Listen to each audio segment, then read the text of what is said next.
Provérbios, capítulo 4. Quero pedir que você leia comigo apenas o verso 18. Eu lerei, depois a gente lê juntos, pode ser? Provérbios 4, 18. Mas a vereda dos justos é como a luz da aurora, que vai brilhando mais e mais, até ser dia perfeito. Vocês podem ler comigo, todos juntos? Mas a vereda dos justos é como a luz da aurora, que vai brilhando mais e mais, até ser dia perfeito. Há uma cidade localizada na Rússia que passa 3 meses em completa escuridão, sem o sol aparecer. 3 meses.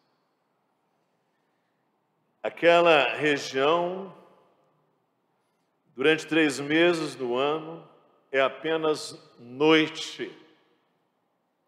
O sol não aparece.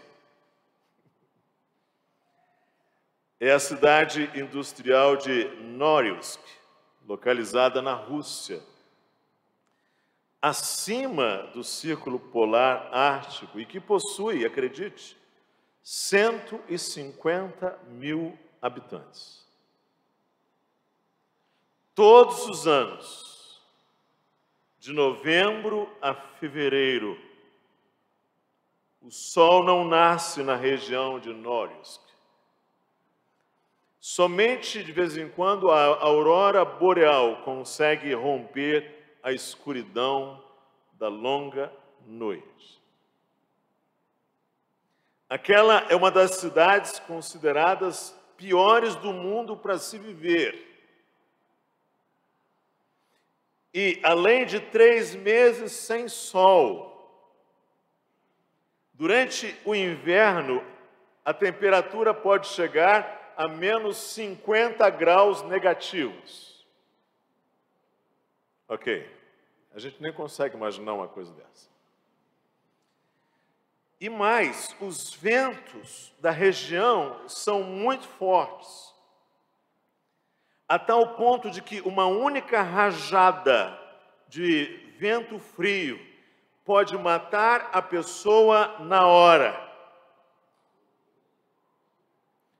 A cidade é atravessada pelo rio, que é um dos mais poluídos do mundo. Isso se deve às descargas radioativas de uma fábrica que produziu bombas de plutônio na região.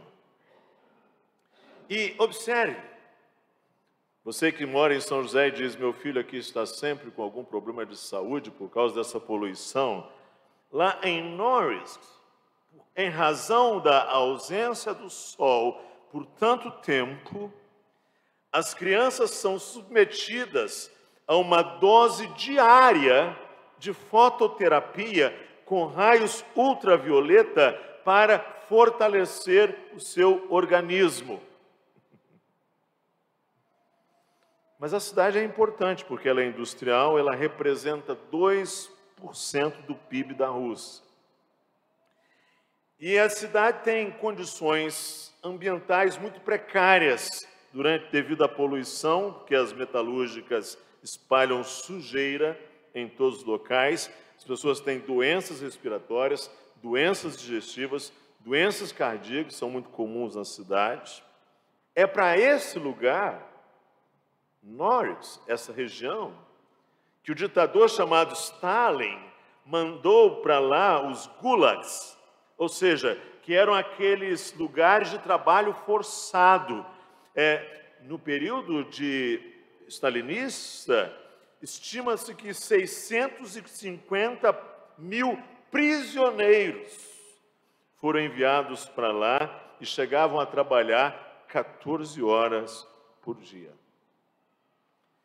Em razão das baixas temperaturas, as pessoas realizam as suas atividades, boa parte delas em casa, com exceção do trabalho.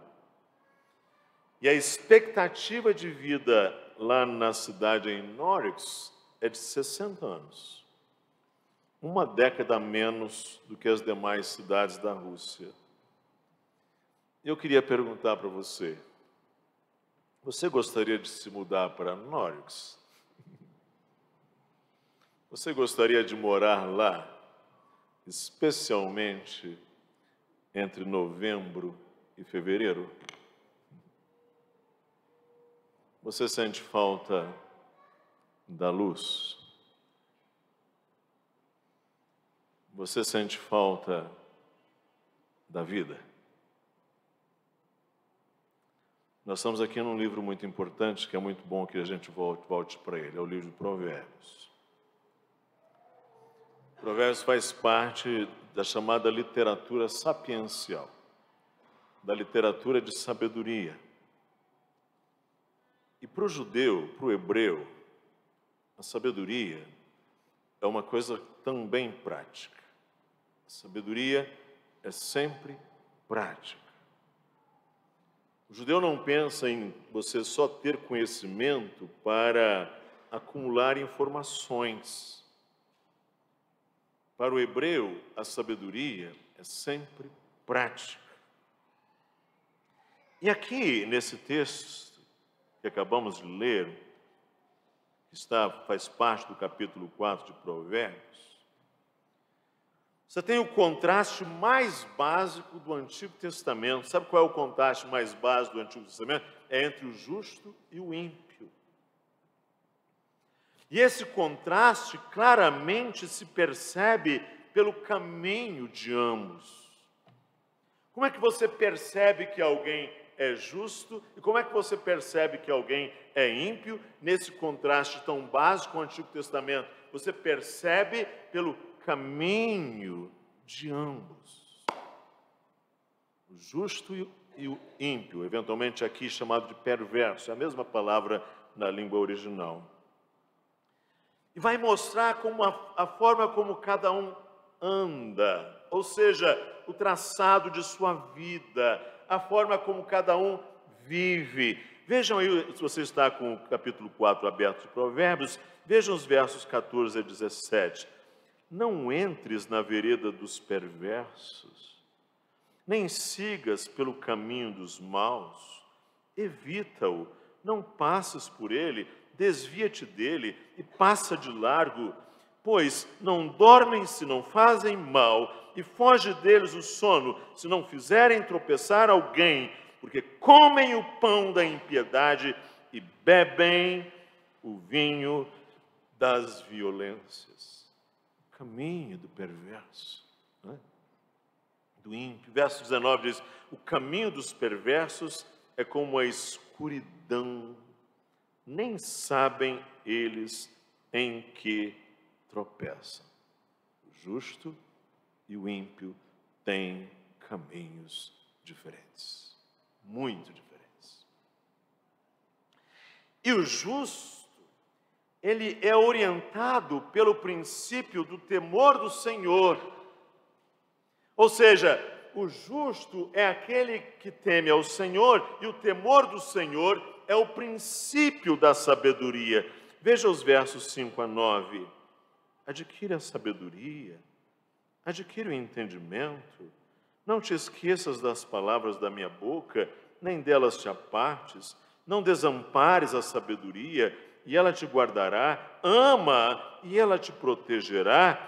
O princípio da sabedoria é adquire a sabedoria, sim, com tudo que possuis, adquire o entendimento, estima, e ela te exaltará. Se a abraçares, ela te honrará e dará à tua cabeça um diadema de graça e uma coroa de glória te entregará.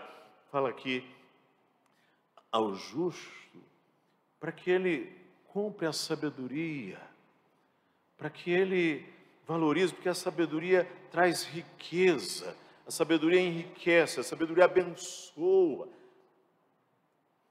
E assim orientado pelo temor do Senhor, que é o princípio da sabedoria, o justo tem prazer na lei do Senhor, E essa lei do Senhor tem uma dimensão muito prática, ou seja, o justo que teme ao Senhor, que realmente é orientado ali pela sabedoria, o que ele faz? Ele tem prazer na lei do Senhor. O que é isso?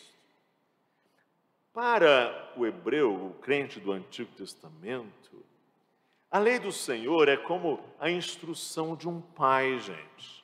Ou seja, é como Deus, um bom pai, ensinando-nos a como bem viver. A lei do Senhor é como um pai que se reclina e diz assim: filho, faça isso, não faça aquilo. Filho, pratica isso, não pratica aquilo, evita aquilo outro. A lei do Senhor, então, é, por assim dizer, uma expressão de um coração paternal que está pulsando e está orientando o filho a como melhor viver. E assim, orientado pelo temor do Senhor, que é o princípio da sabedoria, o justo tem prazer na lei do Senhor, o qual tem uma dimensão muito prática. Veja aí os versos 20 a 23. Filho meu, atenta para as minhas palavras, aos meus ensinamentos inclina os ouvidos. Não os deixes apartar-se dos teus olhos, guarda-os no mais íntimo do teu coração, porque são vida para quem os acha e saúde para o seu corpo.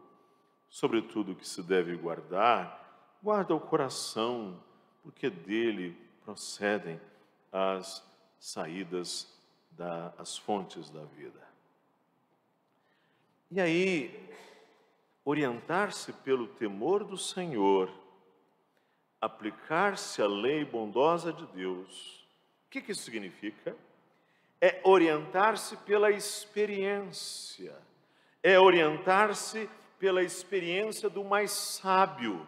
Ou seja, quando eu busco a sabedoria e ouço que o Pai Celestial está me ensinando a viver, isso está me dizendo que eu me oriento pela experiência do mais sábio. Então, o justo é sábio, muito sabiamente, ele reverencia a experiência e ele teme a autoridade. Por isto, em Provérbios, você vai ver muita importância ao 5º mandamento, ou seja, de você honrar o seu pai e sua mãe. E, gente, é uma rica dádiva, um imenso privilégio ter pais que temem ao Senhor e que manifestam um viver sábio.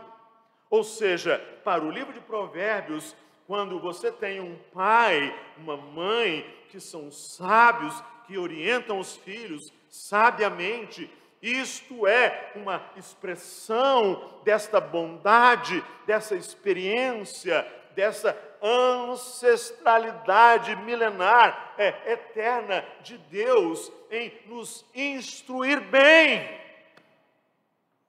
Por isso você vai ver Provérbios dizendo: filho, ouve seu pai, filho, ouve sua mãe.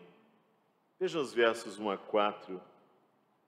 Ouvi, filhos, a instrução do Pai, estai atentos para conhecerdes o entendimento, porque vos dou boa doutrina, boa instrução. Doutrina é instrução, doutrina é ensino, né?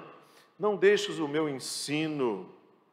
Quando eu era filho, em companhia de meu pai, tenro e único diante de minha mãe, então ele me ensinava e me dizia: retenha o teu coração as minhas palavras e guarda os meus mandamentos e vive. Não preciso nem dizer, acho que todos aqui entendem que um pai que ama, uma mãe que ama, instrui, orienta, corrige. Essa ideia, gente, de pais que se omitem, de pais que não corrigem, de pais que não admoestam, de pais que não disciplinam, não preciso nem dizer, isso não é amor. Isto é indiferença. Ou seja, pais que deixam seus filhos entregues a si mesmos, eles não estão amando, eles estão, na verdade, aborrecendo os seus filhos. Não é? Veja os versos 10 a 13.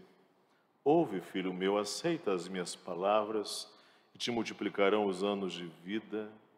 No caminho da sabedoria te ensinei, pelas veredas da retidão te fiz andar. E andando por elas não se embaraçarão os teus passos, se correres não tropeçarás. Ele vai falando tudo isto, não é? Veja lá o verso 20. Filho meu, atenta para as minhas palavras, aos meus ensinos inclina os ouvidos. O reformador João Calvino, ele disse uma coisa muito importante. Ele tem uma obra chamada As Institutas, na qual ele expõe os mandamentos da lei de Deus. Em algum momento ele fala dos mandamentos. E ele vai dizer que é no quinto mandamento de honrar o pai e a mãe que se alicerça toda a base do princípio de reverência e das honras às autoridades. Ou seja, Calvino vai dizer que se nós não aprendemos a honrar os nossos pais, nós não teremos condições de honrar as autoridades, nós não honraremos o professor, nós não honraremos a polícia, nós não honraremos o governante, nós não honraremos a autoridade, porque o princípio de honrar a autoridade se deriva da relação que um filho tem para com seu pai e para com a sua mãe. E Calvino está certo. Ou seja, o quinto mandamento situa o princípio básico da honra às autoridades. Significa que, na medida em que esta relação do pai e a mãe com o filho é quebrada, todo o princípio da cadeia da autoridade é quebrada. E por fim, o temor do Senhor, a lei do Senhor, ouvir e respeitar a experiência, tem uma implicação direta no caminho da vida de uma pessoa. E aí a gente volta ao primeiro ponto, o justo e o ímpio. Ou seja, a forma como cada um anda, o traçado de uma vida, a forma como se vive. Veja os versos 24 a 27. Desvia de ti a falsidade da boca e afasta de ti a perversidade dos teus lábios, os teus olhos olhem direito, as tuas pálpebras diretamente diante de ti, pondera as veredas de teus pés, e todos os teus caminhos sejam retos, não declines nem para a direita nem para a esquerda. Isso aqui não tem nada a ver com política não, isso aqui está falando de retidão, tá? De retidão moral, por favor, ninguém me interprete errado aqui. Isso aqui está falando de você ter retidão, tá bom? Seu caminho ser reto, de ser um caminho claro, estabelecido, não é? Retidão no sentido do caráter, da moralidade, do valor, não é? Não te desvies para os atalhos, essa é a ideia, não é?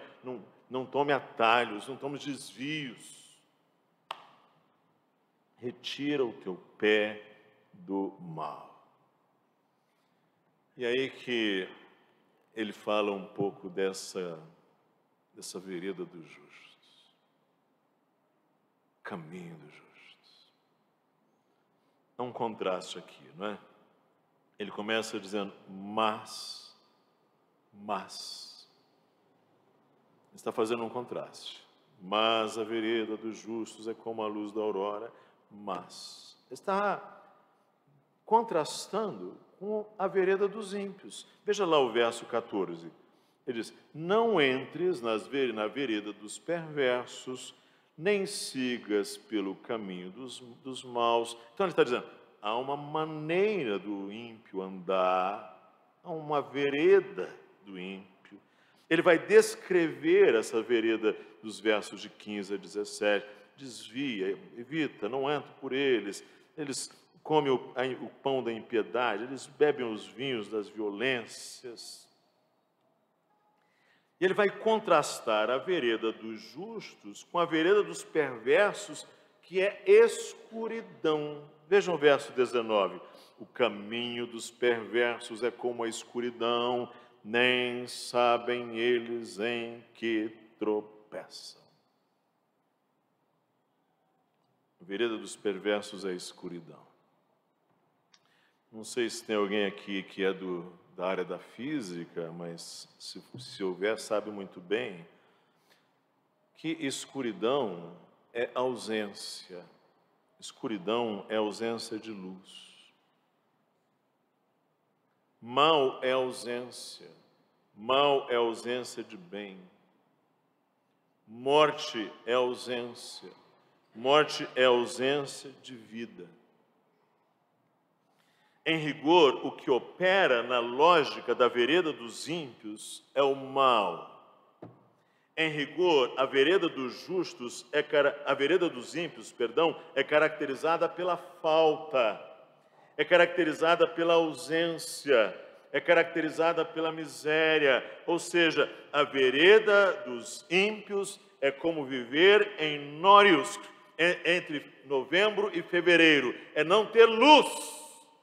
A vereda dos justos é pior do que morar lá, aliás. É não saber nem sequer onde se tropeça. Mas aí é que ele fala da vereda dos justos. É como a luz. O viver dos justos, gente, é luz. O justo recebe luz. O justo difunde luz. Você lembra que vimos aqui o contraste básico entre o justo e o ímpio? Esse contraste do Antigo Testamento ainda tem um outro mais fundamental, que é entre luz e trevas. E este contraste entre luz e escuridão remete ainda para os dois mais fundamentais dentre todos os contrastes. Porque os dois mais fundamentais de todos os contrastes são vida e morte, bem e o mal. Luz é direção, não é? Ninguém tem direção se não tem luz, não é? Luz é propósito, não é? Ninguém tem propósito se não tem luz, não é? Não é isso? Luz é clareza. Luz é clareza. Luz é visão. Uma vez eu li uma reportagem de uns peixes que foram criados numa dessas cavernas em que não entravam luz, mas tinha água. Havia lá uns peixes criados ali naquela caverna e aconteceu uma mutação com eles. As suas pálpebras se fecharam. Os peixes não tinham olhos abertos, as pálpebras se fecharam, porque eles não usavam os olhos. Porque não tendo luz, gente, não tem visão, não tem clareza, falta amplitude, falta perspectiva. Luz é riqueza, porque o mais fundamental de todos os recursos é luz. Luz é vida. Por isso que aqui nessa igreja que nunca faltam grávidas, graças a Deus, não é? Nunca faltam gestantes nessa igreja, tem sempre alguma mulher dando a luz. Porque luz é vida. Luz é o bem. Luz é o bem. E, gente, a Escritura diz para nós que o caminho dos justos, a vereda dos justos, é como aquela luz da aurora. Não sei se você já parou para assistir, acordar cedo, para ver o sol nascer. Que coisa extraordinária. Eu gosto, não é? Nem sempre gosto de acordar tão cedo em alguns lugares, mas gosto de ver o sol nascer. E é bonito ali, aquele sol nascendo, aquela bola vermelha e vai surgindo, né? E claro, essa linguagem, o sol nascer, o sol se pôr, isso é uma linguagem nossa, porque a gente sabe que o que está mexendo é a terra, não é? Isso ali é só uma linguagem de ponto de perspectiva, referência para nós. E o sol está nascendo ali, luz, e vai esquentando, iluminando, e vai revelando as coisas, e vai aquecendo e fazendo as plantas em todo o seu movimento ali de fotossíntese, e os pássaros nos seus ninhos, os peixes. A vida depende da luz, não é? Os cientistas estão certos que se acabar a luz do sol, padecemos. E esse sol vai crescendo, crescendo, crescendo e se tornando essa coisa maravilhosa, perfeita, soberano, pleno do meio-dia. A vereda dos justos é como o percurso do sol desde a aurora até ao meio-dia. Isso é extraordinário. Pensa um pouco nisso agora comigo. A sabedoria se manifesta pelo que atrai a gente. Ou seja, a sabedoria dá-se a perceber pelos amores e escolhas. A sabedoria se percebe nas coisas que você ama. A sabedoria se percebe nas companhias que você escolhe. A sabedoria se percebe no cônjuge, no marido, na esposa que você escolhe. A sabedoria se percebe na atividade que você escolhe para investir a sua vida. As estatísticas dão conta de que os jovens estão morrendo no Brasil, não é isso? De que hoje quem mais morre de vítimas de homicídio, de crimes de arma de fogo, são jovens. Jovens antes dos 30 anos.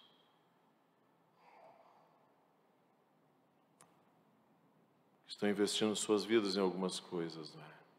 Jovens. Sabe, a sabedoria se manifesta nos conselhos que você decide seguir. A sabedoria se manifesta nas escolhas que você faz sobre como gastar o seu tempo. A sabedoria se manifesta nas escolhas que você faz sobre como gastar o seu dinheiro. E, pessoal, o que isso diz para nós? É uma imensa falta de bom senso ter inveja da vereda dos ímpios. É uma imensa falta de bom senso ter inveja das veredas dos ímpios. Hoje, tantos jovens podem ser muito facilmente atraídos pelo brilho fato do caminho dos ímpios. Eu comecei a fazer programa de rádio com 17 para 18 anos. Era assim, o pastor da nossa igreja falou assim, eu já tinha uma voz mais ou menos grossa, e ele falou assim, Gilson, vai fazer o programa de rádio para mim. Aí ele me deu os cartuchos, me deu o LP, me deu mais ou menos um roteiro do que falar, porque eu também não sabia muito o que falar, e ele me deu ali e falou, vai lá fazer. Eu comecei a fazer programa de rádio ali.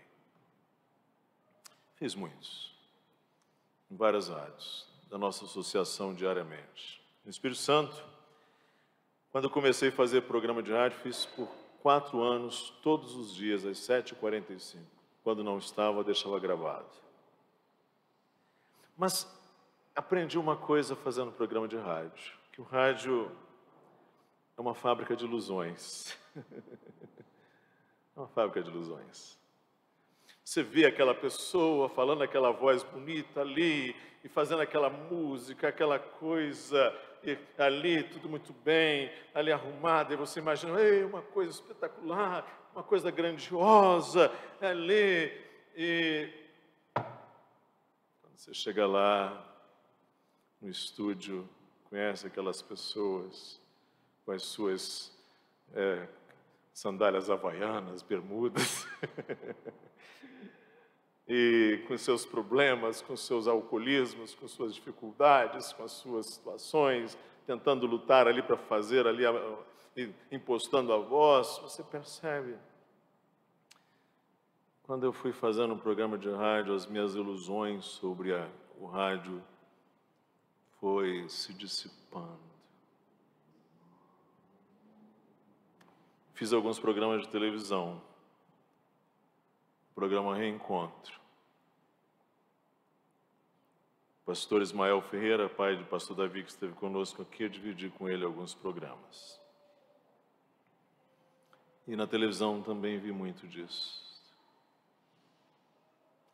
2 conhecidos locutores da mais poderosa rede de TV no Brasil faziam o programa top do jornalismo brasileiro, com paletó, gravata, bancada, bermuda e sandália havaiana.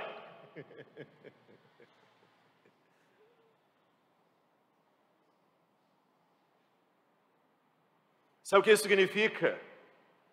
Que você está vendo o que aparece. E aí você olha a cultura, a vereda do justo, do ímpio, do perverso. Você não está vendo as calças curtas da cultura.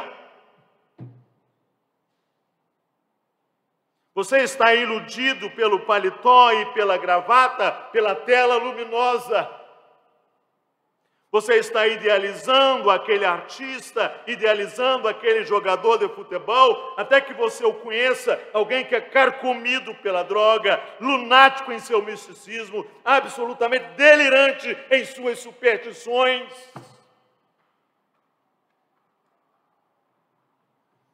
E aí você está sentindo inveja disso.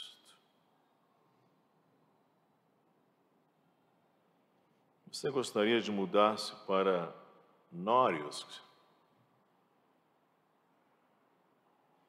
Você gostaria de morar lá, especialmente entre novembro e fevereiro? Você sente falta da luz?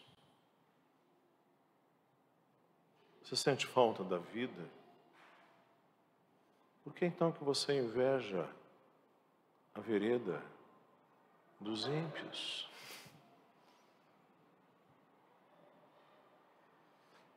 Eu queria dizer, em último lugar, jovem, não despreze a perspectiva. Não despreze a experiência. Não despreze o teu pai, a tua mãe. Não despreze o Senhor. Não despreze o Senhor. Olha, menino jovem que está aqui, tecnologia e experiência são coisas muito diferentes. Eu acho que daqui a uns dias o meu neto vai estar chegando para mim dizendo assim: vô, você está fazendo errado. Não é dessa maneira aqui. É aqui, vô, olha, é assim. Não é isso? Chega lá o jovem e diz assim para o idoso que está lá na fila do banco: senhor, não é assim que faz, é dessa maneira aqui, o jovem bem intencionado, né? Porque existem aqueles mal intencionados. Olha, é assim que se faz, senhor, é aqui, desse jeito aqui. Deixa eu explicar para o senhor como se digita aqui. Aqui o senhor precisa primeiro aguardar essa tela para a próxima, depois o senhor aperta o botão. Se o senhor quiser, tem uma coisa chamada touchscreen, o senhor pode tocar na tela assim, pum, e dá certo, entendeu? Aí aquele senhor olha ali, obrigado, meu jovem. Só que aí você começa a achar que porque você conhece a tecnologia, isso é a mesma coisa que maturidade. Que isso é a mesma coisa que experiência. Tecnologia e experiência de vida são coisas muito diferentes, gente. Provérbios então dirá que desprezar a instrução da experiência é ser tolo. E dirá em algum lugar que tolice e orgulho estão no mesmo embrulho. E orgulho é o que o orgulho faz? O orgulhoso despreza aprender. O orgulhoso despreza aprender. O orgulhoso não quer aprender. Nunca. Ele não quer aprender. Mas aí a palavra de Deus diz o seguinte: quando a gente despreza a sabedoria, vem a vara. Essa linguagem de Provérbios. Vem a vara, que é a coça. Só que aí vem a coça da vida, entende? A coça da vida. Em alguns casos, hoje, vem a coça da polícia, vem a coça da saúde. A pessoa perde a saúde, queima os neurônios, carregado de depressões, carregado de ansiedades, carregado de problemas graves, ainda jovem. O tempo, a saúde e o dinheiro dissipado. Queimou neurônios, destruiu a mente, escravizou-se debaixo de vícios. E vício é escravidão, gente. O vício é escravidão. Você está debaixo de uma força potente. É coça, é vara. Você sabe, hoje algo está acontecendo. Esses dias, uma mãe de nossa igreja, que aliás está aqui, mas vou evitar fazer essa referência, essa mãe disse para mim: pastor, fulana, minha filha, parece uma pessoa triste. Parece uma pessoa triste.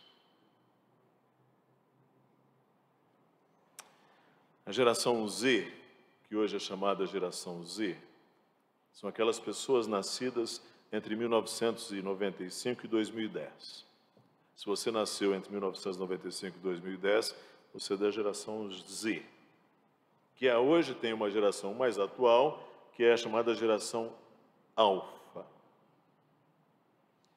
Sabe o que alguns estudiosos estão dizendo? Estão dizendo que muitos jovens da geração Z são tristes. Tristes. Certamente não devem ser todos, isso deve ser um corte estatístico. Muitos jovens da geração alfa, novos, já são tristes. Têm olhar melancólico, característica melancólica, pouca expressividade, pouca relação, pouca interatividade social. São tristes. E sabe uma coisa que a gente vai observando? É que esses jovens veem a vida pela tela.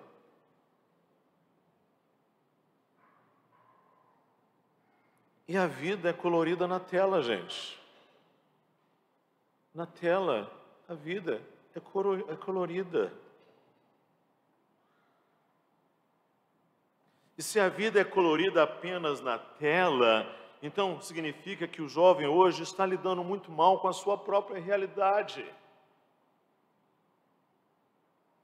E um princípio básico da sabedoria é uma boa conexão com a realidade.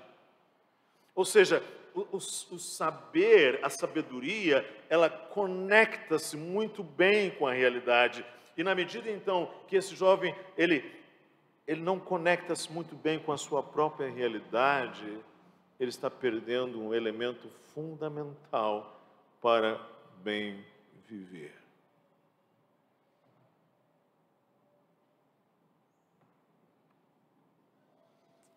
É preciso resgatar valores mais essenciais da vida, gente.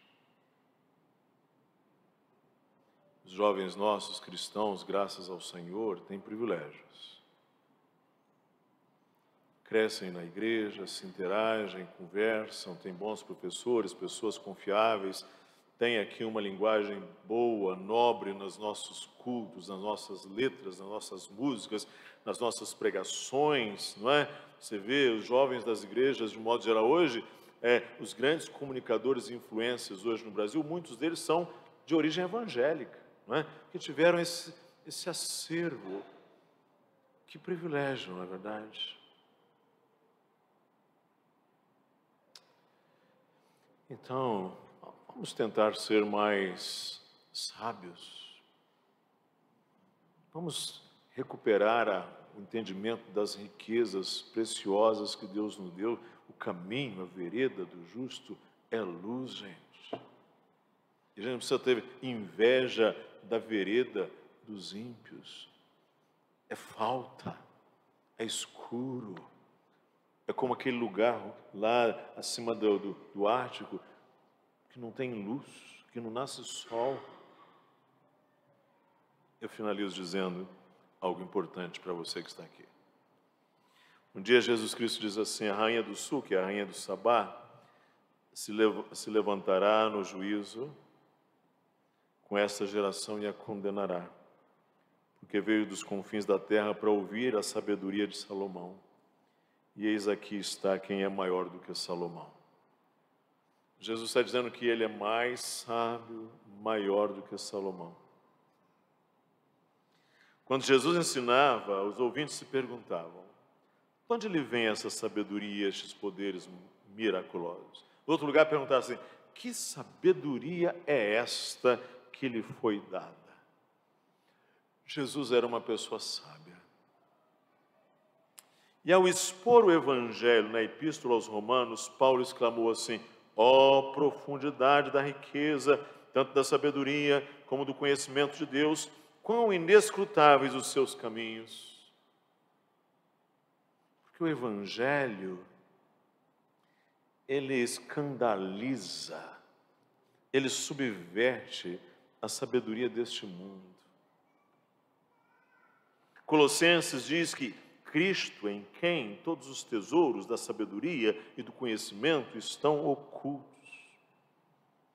E de repente você está aqui, você está muito mais deslumbrado com aquela frase bombástica daquele professor do curso tal na universidade que você ouviu. Você está muito mais fascinado com aquela a sabedoria aparente daquele autor, que escreveu vários livros, que um dia disse para mim: pastor Gilson, Jesus Cristo é para mim apenas um nada. Ele falou assim, vários livros. Bem, eu olhei para a vida dele e entendi. Eu sei muito bem como ele é. Sei muito bem como é o coração dele. Sei muito bem em que condições ele está, não é? Porque não compreende a sabedoria de Deus, gente. O apóstolo diz: entretanto, expomos sabedoria entre os experimentados, não porém a sabedoria deste século, nem a dos poderosos dessa época, que se reduzem a nada, mas falamos a sabedoria de Deus em mistério, outrora oculta, a qual Deus preordenou desde a eternidade para a nossa glória. Sabedoria essa que nenhum dos poderosos deste século conheceu, porque se tivessem conhecido, jamais teriam crucificado o Senhor da glória. Mas como está escrito: nem olhos viram, nem ouvidos ouviram, nem jamais penetrou em coração humano o que Deus tem preparado para aqueles que o amam. É sabedoria de Deus, eterna, milenar.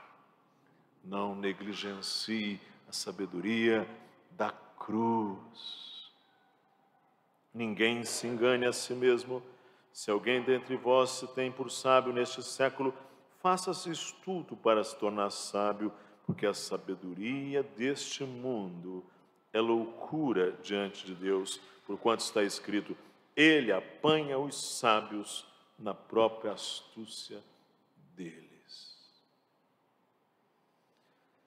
A sabedoria deste mundo é como uma cidade russa sem luz 3 meses no ano. Cristo é a sabedoria, irmãos. Cristo é a luz. Cristo é a vida. E quando a gente conhece a sabedoria, quando a gente conhece o Evangelho, quando Jesus Cristo, em toda a sua riqueza, luz e graça, encontra-nos em nossas trevas e escuridões. Então a nossa vida começa a ganhar luz. E nós vamos andando com Ele, ou Ele vai andando conosco. E o nosso caminho, a nossa vereda, vai se tornando cada vez mais iluminada, até ser dia perfeito. Trajeto de alguém na vereda dos justos é como a luz da aurora que vai brilhando mais, mais, mais, mais, mais, até ser dia perfeito. Que o Senhor nos abençoe. Amém? Vamos orar? Senhor, ajuda-nos a entendermos que a sabedoria aparente deste mundo é loucura, porque não discerne a cruz, despreza o Senhor, despreza o Pai, despreza a bondade, a verdade. Ajuda-nos a não termos inveja da sabedoria deste mundo, das veredas deste mundo, porque é falta escuridão, falta luz, falta verdade, falta o bem, falta a vida. Ajuda-nos a celebrarmos o caminho de luz que o Senhor abriu para nós em Cristo Jesus. Amém.